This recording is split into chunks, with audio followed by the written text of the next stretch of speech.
You get the call. Okay, we got Jay-Z. You walk in the room.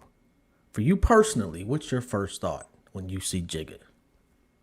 I'll say this, man. Again, we're keeping it 100 today, Oh, right? This absolutely. is intellectually petty radio, so I'm gonna keep it 100. Facts. I don't get nervous about anything or anybody anymore. Really? No, listen, I'm 30 plus years old.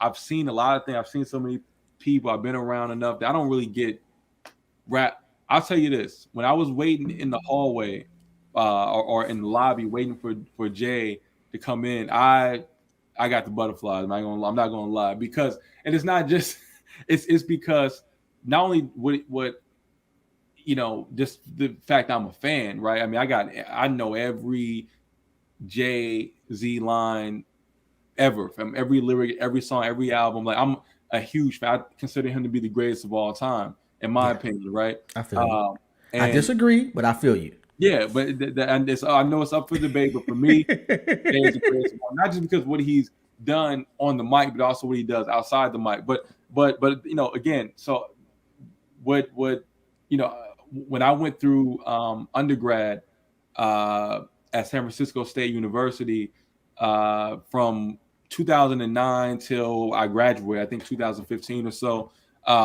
The Sean Carter Scholarship Foundation, which is Jay-Z's scholarship foundation, put me through school. It gave me a big chunk of financial assistance that allowed me to really delve into my academics, my studies, and buy the equipment that I need, buy all the gear and everything that I needed to study my major, which was TV and radio broadcasting. Hmm. Um, and to be in that room and that on that day, not only as a fan, a mega fan, but also as someone who is a product of his organization, his foundation. I was sitting there and I was, this was I was, and then when he walked in, I didn't even know who he. I was such in a fog that when he walked in, I was just like, oh, okay, that's Jay, right? But he was so cool and very just a cool, sweet guy and very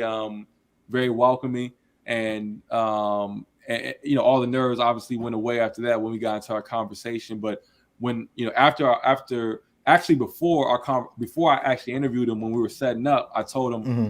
that Jay, I'm actually one of your scholars, and I wouldn't be here right now if it wasn't for you. And he just sat there and looked at me for a minute, and he was just like, wow, like and I think I said it in my post. He was like, man, he's like, life, man, life. This is amazing. That's why I repeated that line. But he was just so enamored that after our interview, he pulled out his phone. Hit the FaceTime button and called his mom, Miss Gloria Carter, who runs his foundation, and connected us there and shared my story. And we all sat there and got emotional because it was his big, it was just a great moment. And uh, yeah, man, I mean, that was just one of those things that you couldn't, if you would have wrote it, you couldn't have scripted it as good as that, and talking about a full Wow. circle moment to have Jay pay for my college education, to me getting a chance to work in my first major TV directorial debut. I mean, You you made know, it worth it for them.